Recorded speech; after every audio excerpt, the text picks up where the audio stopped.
Welcome Twitch, Facebook, YouTube. We're going to be reading The Witcher today. I started with The Witcher 3. It is now my favorite game of all time. And then I went to the books, and they're my favorite books I've ever read. I'm not done them all. I still have 2 left. And the TV series was good. And the second time I watched it, it was a little better than good. So I'm going to be reading a short story from the first Witcher book. The book is called The Last Wish by Andrej Sapkowski, and the short story is called A Grain of Truth.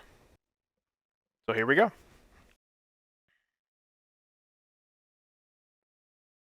A number of black points moving against a bright sky streaked with mist drew the Witcher's attention.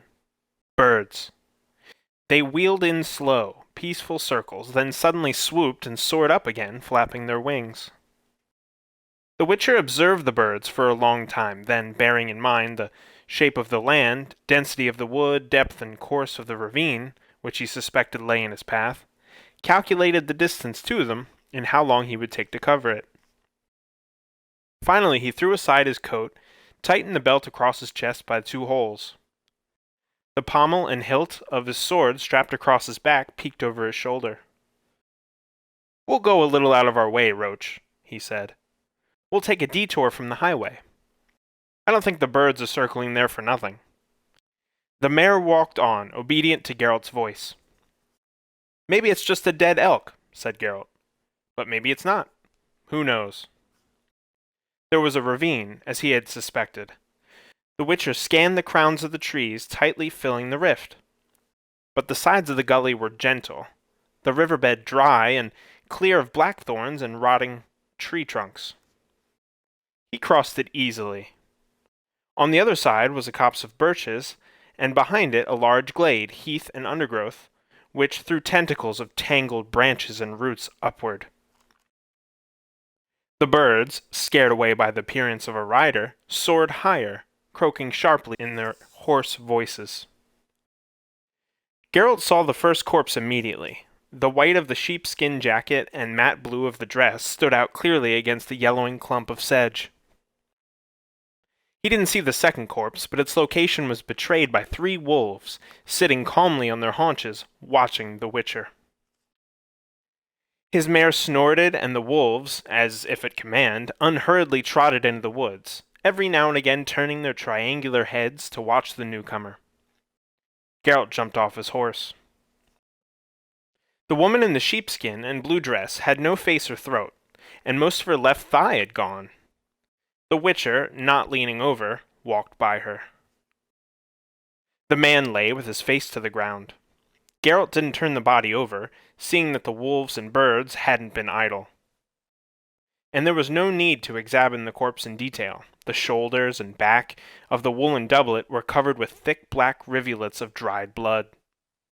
It was clear the man had died from a blow to the neck, and the wolves had only found the body afterward. On a wide belt, next to a short cutlass, in a wooden sheath, the man wore a leather purse. The Witcher tore it off and, item by item, threw the contents on the grass. A tinder box, a piece of chalk, sealing wax, a handful of silver coins, a folding shaving knife with a bone handle, a rabbit's ear, 3 keys, and a talisman with a phallic symbol. 2 letters, written on canvas, were damp with rain and dew smudged beyond readability. The third, written on parchment, was also ruined by damp, but still legible. It was a credit note made out by the Dwarves' Bank in Marival to a merchant called Rule Asper, or Aspen. It wasn't for a large sum. Bending over, Geralt lifted the man's right hand. As he had expected, the copper ring digging into the swollen blue finger carried the sign of the Armorers' Guild. A stylized helmet with visor, 2 crossed swords, and the rune A engraved beneath them. The Witcher returned to the woman's corpse. As he was turning the body over, something pricked him in the finger. A rose, pinned to the dress.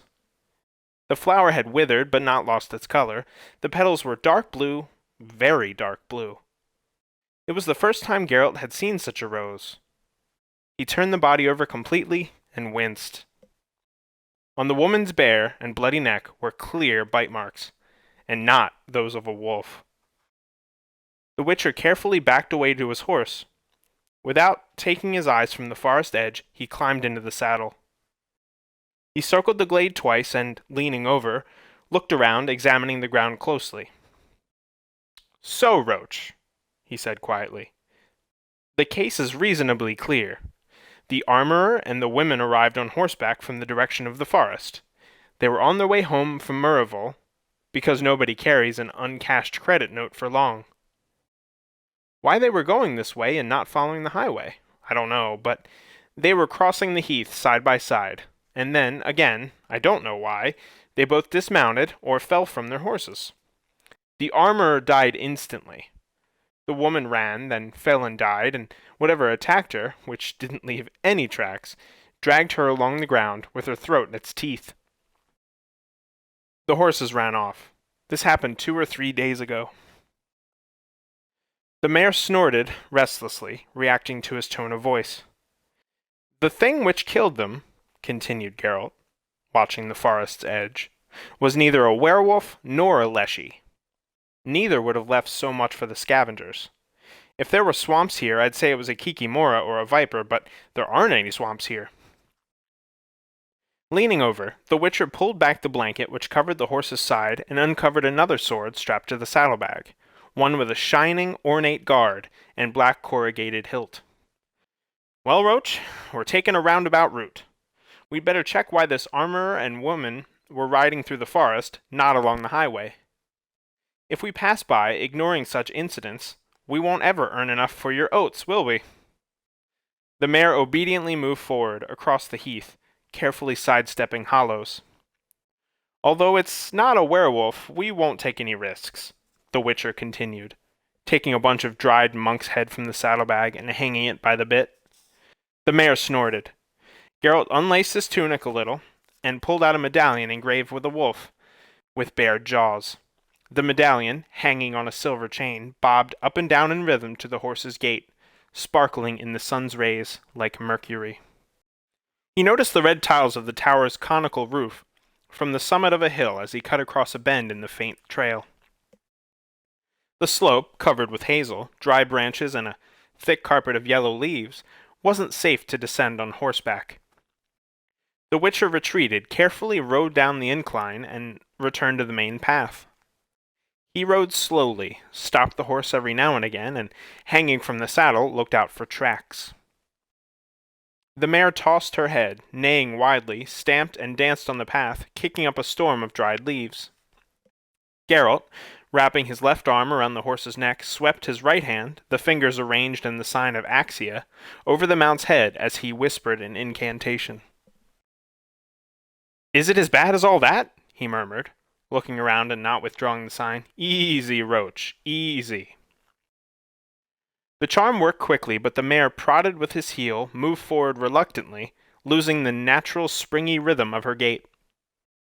The Witcher jumped nimbly to the ground and went on by foot, leading her by the bridle. He saw a wall. There was no gap between the wall and the forest, no distinct break. The young trees and juniper bushes twined their leaves with ivy and wild vines clinging to the stonework. Geralt looked up. At that same moment he felt a prickle along his neck, as if an invisible, soft creature had latched onto his neck, lifting the hairs there. He was being watched. He turned around smoothly, Roach snorted, the muscles in her neck twitched, moved under her skin. A girl was standing on the slope of the hill he had just climbed down, one arm resting on the trunk of an alder tree. Her trailing white dress contrasted with the glossy blackness of her disheveled hair, falling to her shoulders. She seemed to be smiling, but she was too far away to be sure. "Greetings," he said, raising his hand in a friendly gesture. He took a step toward the girl. She turned her head a little, following his movements. Her face was pale, her eyes black and enormous. The smile, if it had been a smile, vanished from her face as though wiped away with a cloth. Geralt took another step, The leaves rustled underfoot, and the girl ran down the slope like a deer, flitting between the hazel bushes. She was no more than a white streak as she disappeared into the depths of the forest. The long dress didn't appear to restrict her ease of movement in the least. Roach neighed anxiously, tossing her head. Geralt still watched the forest, instinctively calmed her with the sign again. Pulling the mare by the bridle, he walked slowly along the wall, wading through burdock up the waist. He came to a sturdy gate with iron fittings and rusty hinges, furnished with a great brass knocker. After a moment's hesitation, Geralt reached out and touched the tarnished ring. He immediately jumped back as, at that moment, the gate opened, squeaking, clattering, and raking aside clumps of grass, stones, and branches. There was no one behind it. The Witcher could only see a deserted courtyard, neglected and overgrown with nettles. He entered, leading Roach. The mare, still stunned by the sign, didn't resist, but she moved stiflingly and hesitantly after him. The courtyard was surrounded on 3 sides by a wall, and the remains of some wooden scaffolding. On the 4th side stood the mansion, its facade mottled by a pox of chipped plaster, dirty, damp patches, and festooned with ivy. The shutters, with their peeling paint, were closed, as was the door. Geralt threw Roach's reins over the pillar by the gate and slowly made his way toward the mansion, following the gravel path past a small fountain full of leaves and rubbish. In the center of the fountain, on a fanciful plinth, a white stone dolphin arched, turning its chipped tail upward. Next to the fountain, in what a very long time ago used to be a flower bed, grew a rose bush. Nothing but the color of the flowers made this bush unique, but the flowers were exceptional. Indigo, with a faint shade of purple on the tips of some of the petals. The Witcher touched one, brought his face closer, and inhaled. The flowers held a typical scent of roses, only a little more intense. The door and all the shutters of the mansion flew open at the same instant with a bang. Geralt raised his head abruptly. Down the path, scrunching the gravel, a monster was rushing straight at him. The Witcher's right hand rose, as fast as lightning, above his right shoulder, while his left jerked the belt across his chest, making the sword hilt jump into his palm. The blade, leaping from the scabbard with a hiss, traced a short, luminous semicircle and froze, the point aiming at the charging beast. At the sight of the sword, the monster stopped short, spraying gravel in all directions. The Witcher didn't even flinch. The creature was humanoid and dressed in clothes, which, though tattered, were of good quality and not lacking in stylish, useless ornamentation. His human form, however, reached no higher than the soiled collar of his tunic, for above it loomed a gigantic, hairy, bear-like head with enormous ears, a pair of wild eyes and terrifying jaws full of crooked fangs in which a red tongue flickered like flame. "Flee, mortal man!" the monster roared, flapping his paws but not moving from the spot. "I'll devour you, tear you to pieces!" The Witcher didn't move, didn't lower his sword. "Are you deaf? Away with you!" the creature screamed, then made a sound somewhere between a pig's squeal and a stag's bellowing roar, making the shutters rattle and clatter, shaking rubble and plaster from the sills. Neither Witcher nor monster moved. "Clear off while you're still in one piece," roared the creature, less sure of himself. "Because if you don't, then what?" interrupted Geralt. The monster suddenly gasped and tilted his monstrous head. "Look at him, isn't he brave?" he spoke calmly, baring his fangs and glowering at Geralt with bloodshot eyes. "Lower that iron, if you please. Perhaps you've not realized you're in my courtyard? Or maybe it's customary wherever you come from to threaten people with swords in their own courtyards." "It is customary," Geralt agreed. "When faced with people who greet their guests with a roar and cry that they're going to tear you to pieces." "Pox on it!" The monster got himself worked up. "And he'll insult me on top of it all, this Stagler. A guest, is he? Pushes his way into the yard, ruins someone else's flowers, plays the Lord, and thinks that he'll brought bead and salt. Bah!" The creature spat, gasped, and shut his jaws. The lower fangs protruded, making him look like a boar. "So?" the Witcher spoke after a moment, lowering his sword. "Are we going to carry on standing like this?" And what do you suggest instead? Lying down? Snorted the monster. Put that iron away, I said. The Witcher nimbly slipped the weapon into a scabbard and, without lowering his arm, stroked the hilt which rose above his shoulder. I'd prefer you, he said, not to make any sudden moves. This sword can always be drawn again, faster than you imagine. I noticed, rasped the monster. If it wasn't for that, you'd have been out in this gate a long time ago with my boot print on your arse. What do you want here? How did you get here? I got lost, lied the Witcher.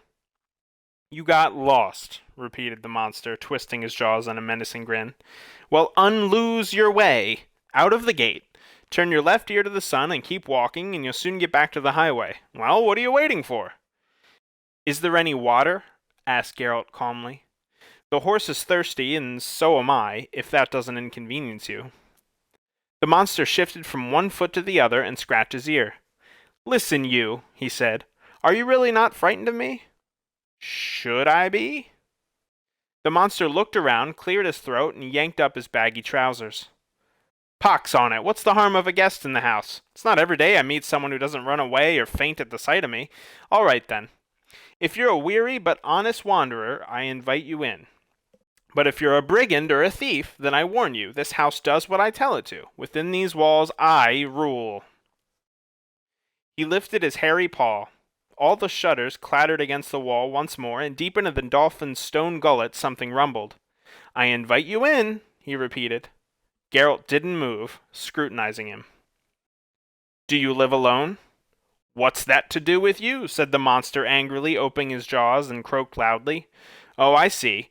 No doubt you'd like to know whether I've got 40 servants all as beautiful as me. I don't.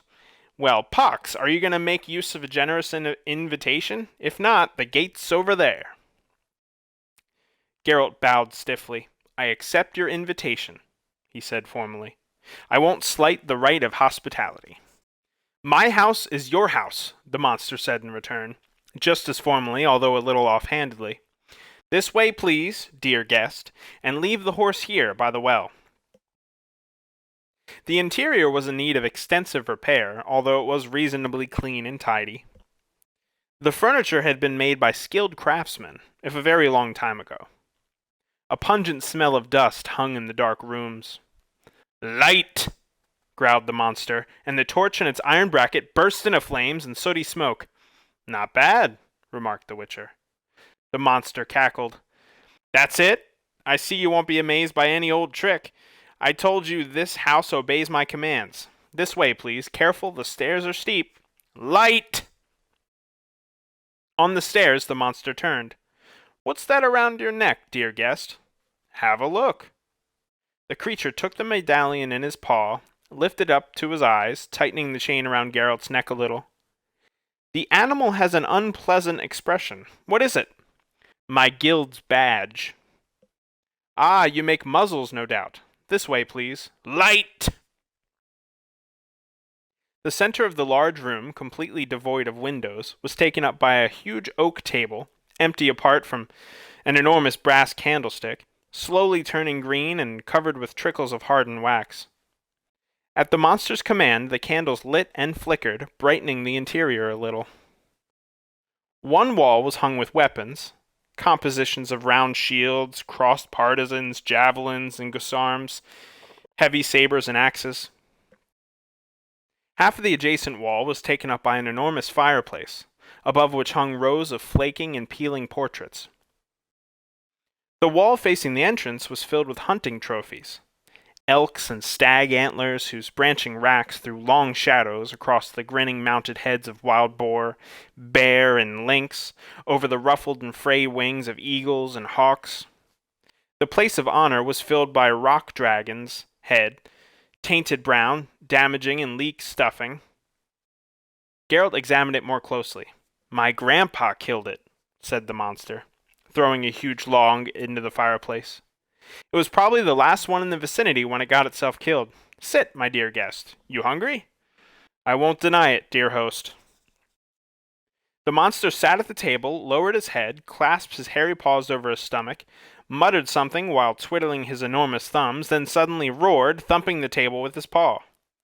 Dishes and platters rattled like pewter and silver, chalices jingled like crystal. There was a smell of roast meat, garlic, marjoram, and nutmeg. Geralt did not show any surprise. Yes, the monster rubbed his hands. This is better than servants, isn't it?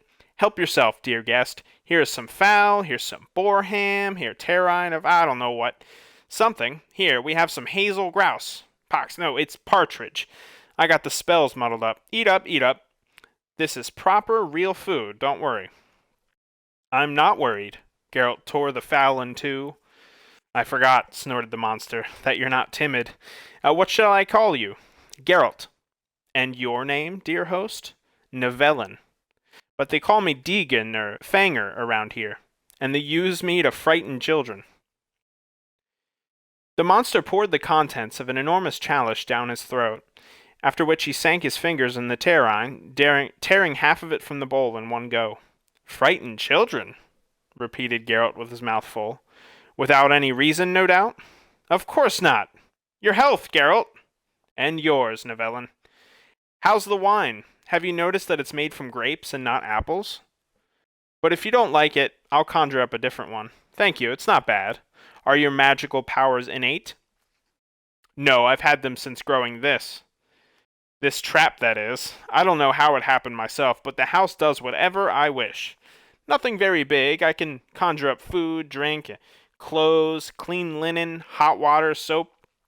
Any woman can do that, and without using magic at that. I can open and close windows and doors. I can light a fire. Nothing very remarkable. It's something. And this trap, as you call it, have you had it long? 12 years. How did it happen? What's it got to do with you? Pour yourself some more wine. With pleasure. It's got nothing to do with me. I'm just asking out of curiosity. An acceptable reason, the monster said, and laughed loudly. But I don't accept it. It's got nothing to do with you, and that's that. But just to satisfy your curiosity a little, I'll show you what I used to look like. Look at those portraits. The first from the chimney is my father. The second, Pox only knows, and the third is me. Can you see it? Beneath the dust and spider webs, a nondescript man with a bloated, sad, spotty face and watery eyes looked down from the painting.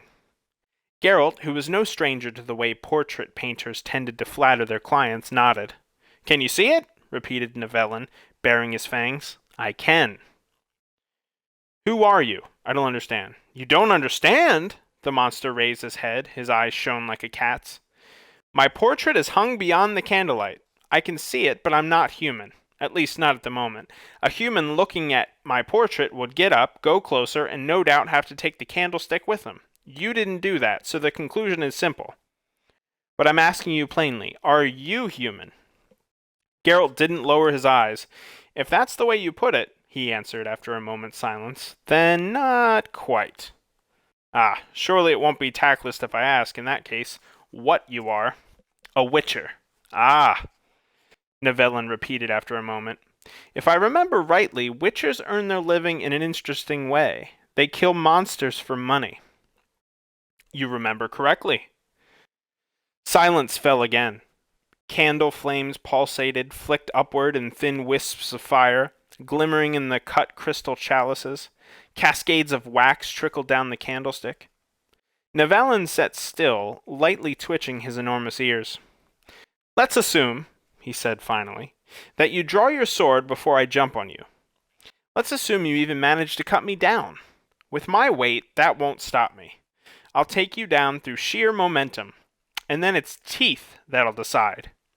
What do you think, Witcher? Which one of us has a better chance if it comes to biting each other's throats? Geralt, steadying the caraffe's pewter stopper with his thumb, poured himself some wine, took a sip, and leaned back into his chair. He was watching the monster with a smile, an exceptionally ugly one. Yes, said Nivellen slowly, digging at the corner of his jaws with a claw. One has to admit you can answer questions without using many words. It'll be interesting to see how you manage the next one. Who paid you to deal with me? No one. I'm here by accident. You're not lying by any chance. I'm not in the habit of lying. And what are you in the habit of doing? I've heard about witchers. They abduct tiny children whom they feed with magic herbs. The ones who survive become witchers themselves, sorcerers with inhuman powers. They're taught to kill, and all human feelings and reactions are trained out of them. They're turned into monsters in order to kill other monsters. I've heard it said that it's high time someone started hunting witchers, as there are fewer and fewer monsters and more witchers. Do you have some partridge before it's completely cold? Nevellin took the partridge from the dish, put it between his jaws, and crunched it like a piece of toast, bones cracking as they crushed beneath his teeth. Why don't you say anything? He asked indistinctly, swallowing. How much of the rumors about you witchers are true? Practically nothing. And what's a lie? That there are fewer and fewer monsters. True, there's a fair number of them. Nevellin bared his fangs. One is sitting in front of you, wondering if he did the right thing by inviting you in. I didn't like your guild badge right from the start, dear guest. You aren't a monster, Nevellin, the Witcher said dryly. Pox, that's something new, so what am I? Cranberry pudding? A flock of geese? Flying south on a sad November morning? No? Maybe I'm the virtue that a miller's buxom daughter lost in spring. Well, Geralt, tell me what I am. Can't you see I'm shaking with curiosity? You're not a monster. Otherwise you wouldn't be able to touch this silver tray.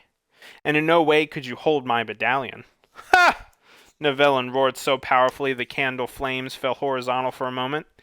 Today, very clearly, is a day for revealing great and terrible secrets. Now I'm going to be told that I grew these ears because I didn't like milky porridge as a child. No, Nevellin, said Geralt calmly. It happened because of a spell. I'm sure you know who cast that spell. And what if I do? In many cases, a spell can be uncast. You, as a witcher, can uncast spells in many cases? I can. Do you want me to try? No, I don't. The monster opened his jaws and poked out his tongue, 2 span long and very red. Surprised you, hasn't it? That it has, admitted Geralt. The monster giggled and lounged in his armchair. I knew that would, he said. Pour yourself some more, get comfortable, and I'll tell you the whole story. Witcher or not, you've got an honest face, and I feel like talking. Pour yourself more. There's none left. Pox on it! The monster cleared his throat, then thumped the table with his paw again. A large earthenware demijohn in a wicker basket appeared next to the 2 empty carafes from nowhere. Nevellin tore the sealing wax off with his teeth. As no doubt you've noticed, he began, pouring the wine, this is quite a remote area. It's a long way to the nearest human settlement. It's because, you see, my father, and my grandfather, too, in his time, didn't make themselves particularly loved by our neighbors or the merchants along the highway. If anyone went astray here and my father spotted them from the tower, they lost, at best, their fortune. And a couple of the nearer settlements were burnt because father decided the levies weren't being paid tardily.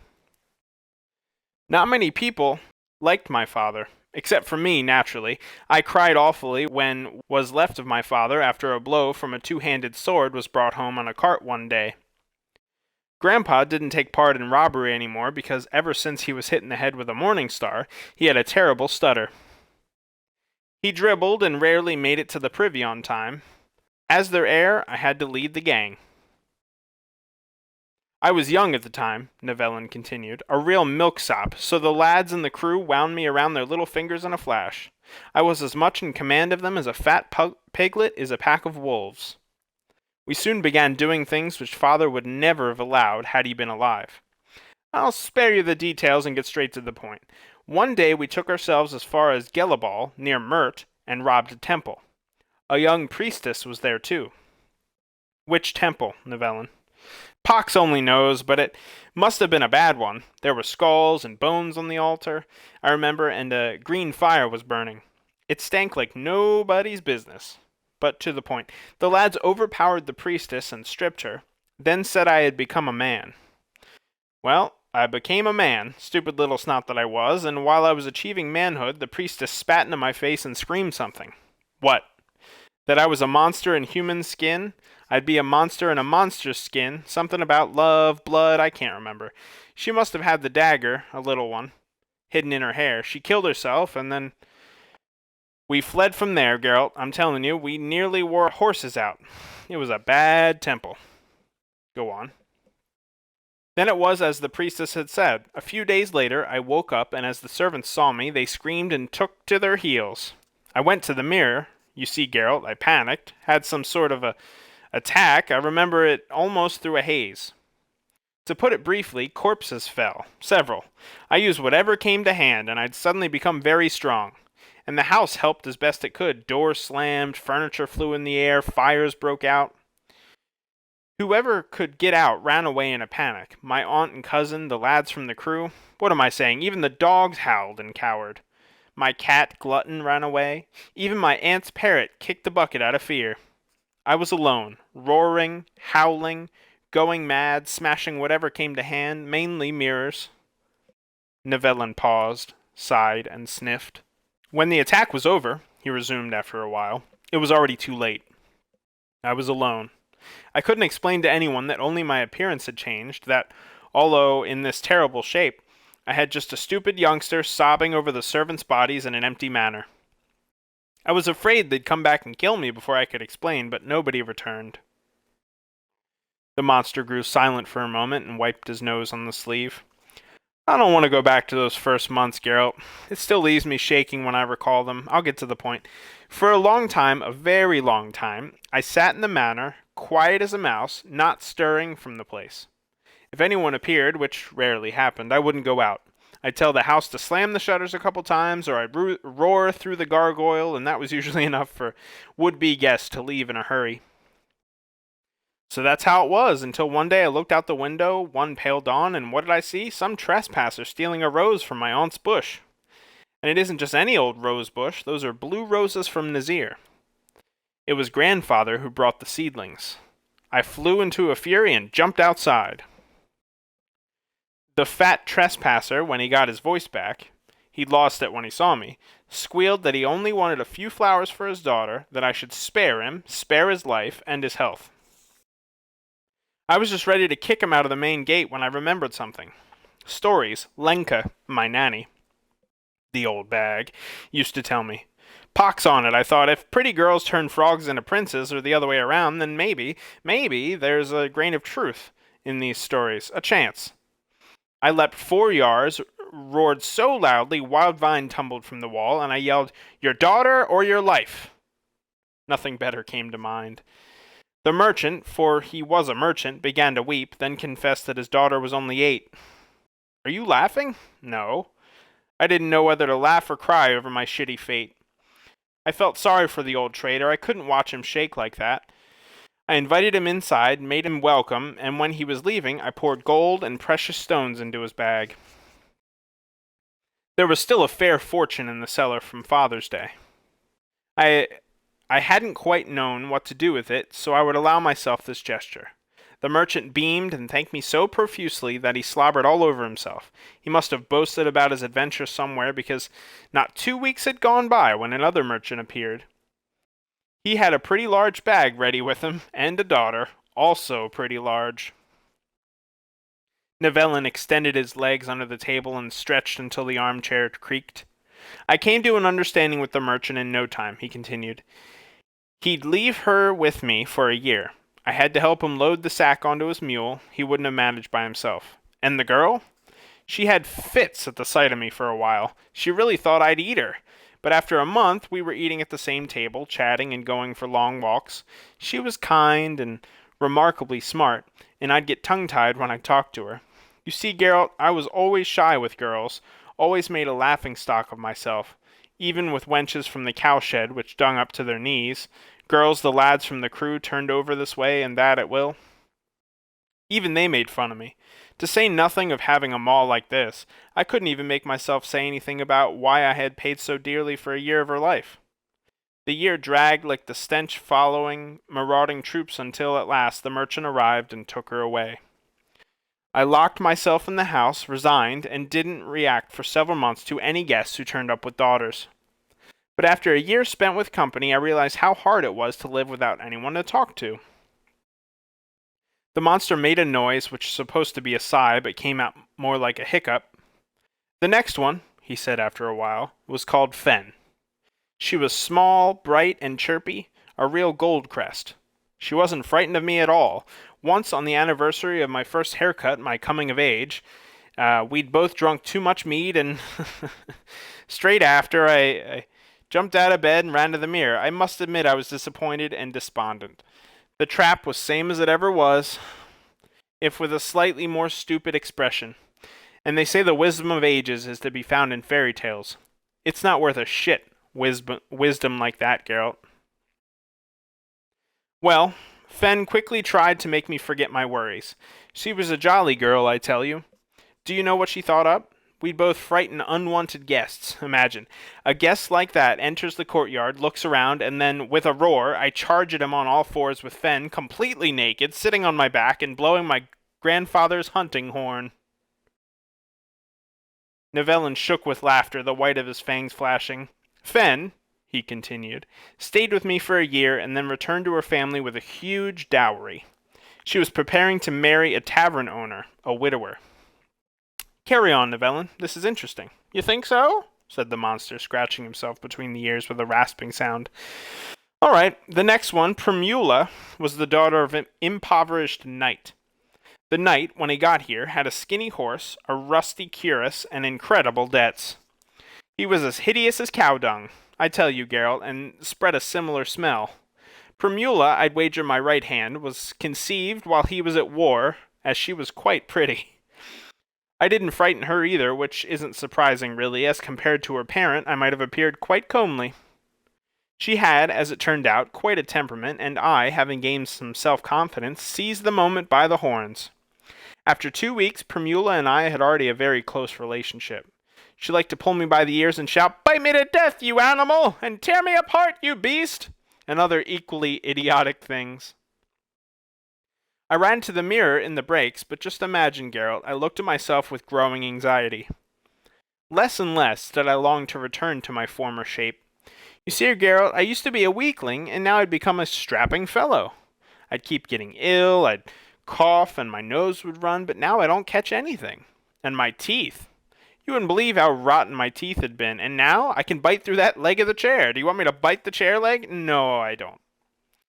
Maybe that's good. The monster opened his mouth wide.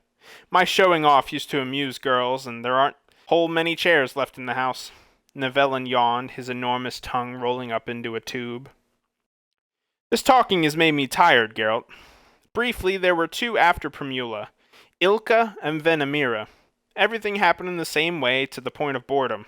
First, a mixture of fear and reserve, then a thread of sympathy, thy reinforced by small but precious gifts, then bite me, eat me up, Daddy's return, a tender farewell, and a increasingly discernible depletion of treasury.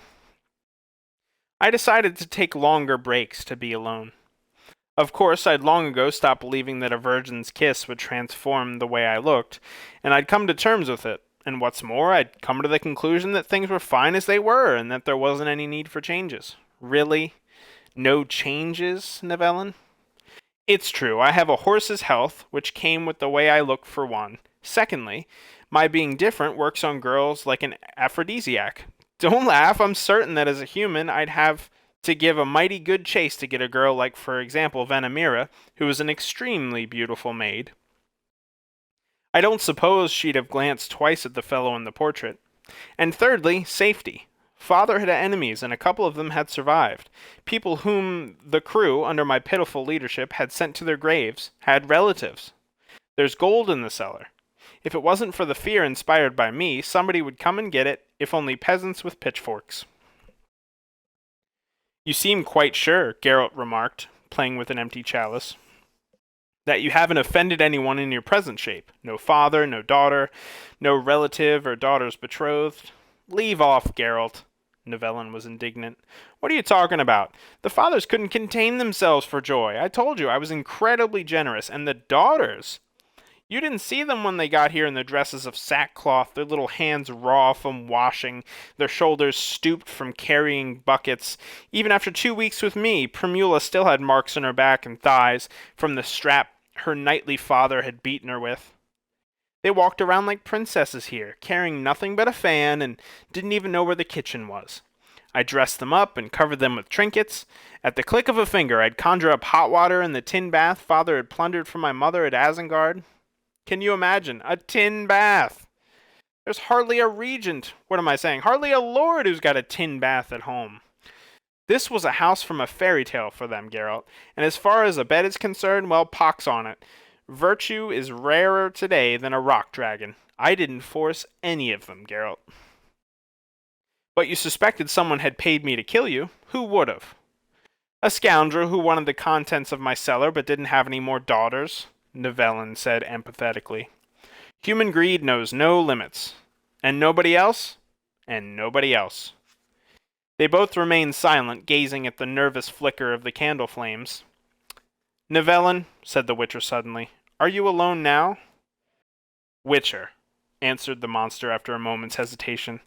I think that, in principle, I ought to insult you, take you by the neck, and throw you down the stairs. Do you know why? Because you treat me like a dimwit.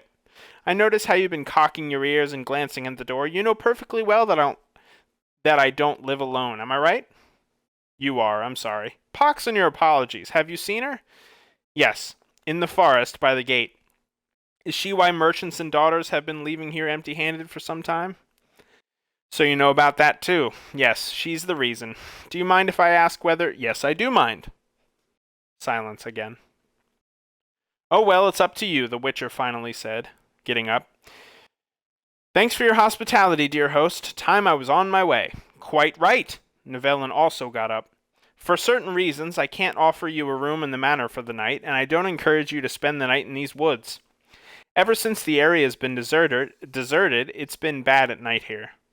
You ought to get back to the highway before dusk. I'll bear that in mind, Nivellen. Are you sure you don't need my help? The monster looked at him askance. You think you could help me? You'd be able to lift this from me? I wasn't only thinking about that sort of help. You didn't answer my question, although you probably did. You wouldn't be able to. Geralt looked him straight in the eyes. You had some bad luck, he said. Of all the temples in Gelibol and the Nimmar Valley, you picked the Church of Coram Ogterra, the lion-headed spider. In order to lift the curse thrown by the priestess of Coram Ogterra, you need knowledge and powers which I don't possess. And who does? So you are interested after all. You said things were fine as they were. As they are, yes, but not as they might be. I'm afraid that... What are you afraid of? The monster stopped at the door to the room and turned. I've had enough of your questions, Witcher, which you keep asking instead of answering mine. Obviously, you've got to be asked in the right way. Listen, for some time now, I've had hideous dreams. Maybe the word monstrous would be more accurate. Am I right to be afraid? Briefly, please. Have you ever had muddy feet after waking from such a dream? Conifer needles in your sheets? No. And have... No. Quickly. You're rightfully afraid. Can anything be done about it? No. Finally. Let's go. I'll see you out. In the courtyard, as Geralt was adjusting the saddlebags, Nivellen stroked the mare's nostrils and patted her neck. Roach, pleased with the caress, lowered her head. Animals like me, boasted the monster. And I like them too. My cat, Glutton, ran away at the beginning, but she came back later. For a long time, she was the only living creature who kept me company in my misfortune. Verena, too, he broke off with a grimace. Geralt smiled. Does she like cats, too? Birds. Nivellen bared his teeth. I gave myself away, pox on it. But what's the harm? She isn't another merchant's daughter, Geralt, or another attempt to find a grain of truth in old folk tales. It's serious. We love each other. If you laugh, I'll sock you one. Geralt didn't laugh. You know your Verena, he said, is probably a Rusalka. I suspected as much. Slim, dark, she rarely speaks and in a language I don't know. She doesn't eat human food. She disappears into the forest for days on end, then comes back. Is that typical? More or less. The Witcher tightened Roach's girth strap. No doubt you think she wouldn't return if you were to become human. I'm sure of it. You know how frightened Rusalkas are of people. Hardly anybody's seen a Rusalka from up close, but Verena and I... Pox on it. Take care, Geralt. Take care, Nivellen. The Witcher prodded the mare in the side with his heel and made toward the gate. The monster shuffled along at his side. Geralt? Yes? I'm not as stupid as you think. You came here following the tracks of one of the merchants who'd been here lately. Has something happened to one of them? Yes. The last was here 3 days ago with his daughter, not one of the prettiest, by the way. I commanded the house to close all its doors and shutters and give no sign of life. They wandered around the courtyard and left. The girl picked a rose from my aunt's rose bush and pinned it to her dress. Look for them somewhere else, but be careful. This is a horrible area. I told you that forest isn't the safest of places at night. Ugly things are heard and seen. Thanks, Nevellin. I'll remember about you. Who knows, maybe I'll find someone who... Maybe yes, maybe no. It's my problem, Geralt, my life and my punishment. I've learned to put up with it. I've got used to it. If it gets worse, I'll get used to that too. And if it gets worse, don't look for anybody. Come here yourself and put an end to it. As a Witcher. Take care, Geralt. Nevellin turned and marched briskly towards the manor. He didn't look round again. The area was deserted, wild, and ominously inhospitable. Geralt didn't return to the highway before dusk. He didn't want to take a roundabout route, so he took a shortcut through the forest. He spent the night on the bare summit of a high hill, his sword on his knees, beside a tiny campfire into which every now and then he threw wisps of monkswood. In the middle of the night he noticed the glow of a fire far away in the valley. He heard mad howling and singing and a sound which only could have been the screaming of a tortured woman. When dawn had barely broken, he made his way there to find nothing but a trampled glade and charred bones and still warm ashes. Something sitting in the crown of an enormous oak shrieked and hissed. It could have been a harpy or an ordinary wildcat. The Witcher didn't stop to check. About midday, while Roach was drinking at a spring, the mare neighed piercingly and backed away, baring her yellowed teeth and chewing her bit. Geralt calmed her with the sign. Then he noticed a regular ring formed by the caps of reddish mushrooms peering from the moss. "You're becoming a real hysteric, Roach," he said. "This is just an ordinary devil's ring. What's the fuss?"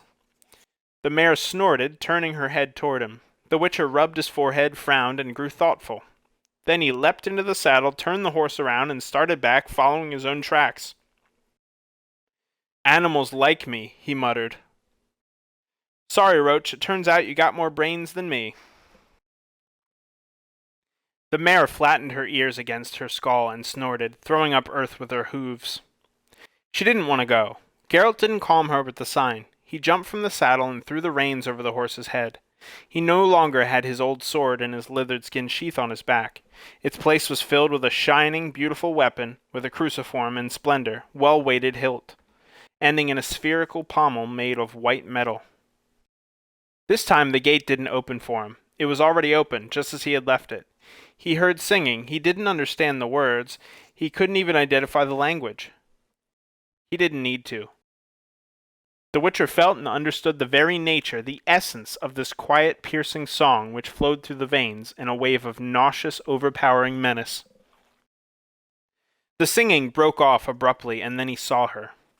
She was clinging to the back of a dolphin in the dried-up fountain, embracing the moss-overgrown stone with her tiny hands, so pale they seemed transparent. Beneath her storm of tangled black hair shone huge, wide-open eyes the color of anthracite. Geralt slowly drew closer, his steps soft and springy, tracing a semicircle from the wall and the blue rosebush. The creature, glued to the dolphin's back, followed him with her eyes, turning her petite face with an expression of longing and full of charm. He could still hear her song, even though her thin, pale lips were held tight and not the slightest sound emerged from them. The Witcher halted at a distance of 10 paces. His sword, slowly drawn from his black-enabled sheath, glistened and glowed above his head. "It's silver," he said. "This blade is silver." The pale little face did not flinch. The anthracite eyes did not change expression. "You're so like a Rusalka," the Witcher continued calmly, "that you could deceive anyone. All the more as you're a rare bird, black-haired one. But horses are never mistaken. They recognize creatures like you instinctively and perfectly. What are you?" "I think you're a mullah or an alpor. An ordinary vampire couldn't come out in the sun. The corners of the pale lips quivered and turned up a little. Nivellen attracted you with that shape of his, didn't he? You evoked his dreams. I can guess what sort of dreams they were, and I pity him. The creature didn't move. You like birds, continued the Witcher, but that doesn't stop you biting the necks of people of both sexes, does it? You and Nivellen, indeed. A beautiful couple you'd make, a monster and a vampire, rulers of a forest castle. You'd dominate the whole area in a flash. You, eternally thirsty for blood, and he, your guardian, a murderer at your service, a blind tool. But first he had to become a true monster, not a human being in a monster's mask. The huge black eyes narrowed. Where is he, black-haired one? You were singing, so you've drunk some blood. You've taken the ultimate measure, which means you haven't managed to enslave his mind. Am I right? The black-tressed head nodded slightly, almost imperceptibly, and the corners of the mouth turned up even more. The tiny little face took on an eerie expression. No doubt you consider yourself lady of this manor now. A nod, this time clearer. Are you a mullah? A slow shake of the head. The hiss which reverberated through his bones could only have come from the pale, ghastly, smiling lips, although the Witcher didn't see them move. Alpor? Denial. The Witcher backed away and clasped the hilt of his sword tighter. That means you're... The corner of the lips started to turn up higher and higher. The lips flew open. Abruxa! The Witcher shouted, throwing himself toward the fountain. From behind the pale lips glistened white, spiky fangs. The vampire jumped up, arched her back like a leopard, and screamed. The wave of sound hit the Witcher like a battering ram, deprived him of breath, crushing his ribs, piercing his ears and brain with thorns of pain. Flying backward, he just managed to cross his wrists in the sign of heliotrope. The spell cushioned some of his impact with the wall, but even so, the world grew dark and the remainder of his breath burst from his lungs in a groan. On the dolphin's back, in the stone circle of dried-up fountain where the dainty girl in the white dress had sat just a moment ago, an enormous black bat flattened its glossy body, opening its long, narrow jaws wide, revealing rows of needle-like white teeth. The membranous wings spread and flapped silently, and the creature charged at the Witcher like an arrow fired from a crossbow. Geralt, with the metallic taste of blood in his mouth, shouted a sign and threw his hand, fingers spread in the sign of Quen, out in front of him. The bat, hissing, turned abruptly, then chuckled and veered into the air before diving down vertically, straight at the nape of the Witcher's neck. Geralt jumped aside, slashed, and missed. The bat, smoothly, gracefully, drew in a wing, circled around him, and attacked anew, opening its eyeless, toothed snout wide. Geralt waited, sword held with both hands, always pointed in the creature's direction. At the last moment he jumped, not to the side, but forward, dealing a swinging cut which made the air howl. He missed. It was so unexpected that he lost his rhythm and dodged a fraction of a second too late. He felt the beast's talons tear his cheek, and a damp, velvety wing slapped him across his neck. He curled up on the spot, transferred the weight of his body to his right leg, and slashed backward sharply, missing the amazingly agile creature again. The bat beat its wings, soared up, and glided toward the fountain. As the crooked claws scraped against the stone casing, the monstrous, slobbering snout was already blurring, morphing, disappearing, although the pale little lips which were taking its place couldn't quite hide the murderous fangs. The Bruxa howled piercingly, modulating her voice into the macabre tune, glared at the Witcher with eyes full of hatred, and screamed again. The sound wave was so powerful it broke through the sign. Black and red circles spun in Geralt's eyes. His temples and the crown of his head throbbed.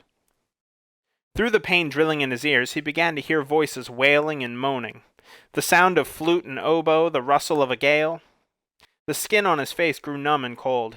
He fell to one knee and shook his head. The black bat floated toward him silently, opening its toothy jaws. Geralt, still stunned by the scream, reacted instinctively. He jumped up and in a flash, matching the tempo of his movements to the speed of the monster's flight, took 3 steps forward, dodged, turned a semicircle, and then, quick as a thought, delivered a two-handed blow. The blade met with no resistance. Almost no resistance. He heard a scream, but this time it was a scream of pain caused by the touch of silver. The wailing Bruxa was morphing on the dolphin's back. On her white dress, slightly above her left breast, a red stain was visible beneath a slash no longer than a little finger. The Witcher ground his teeth.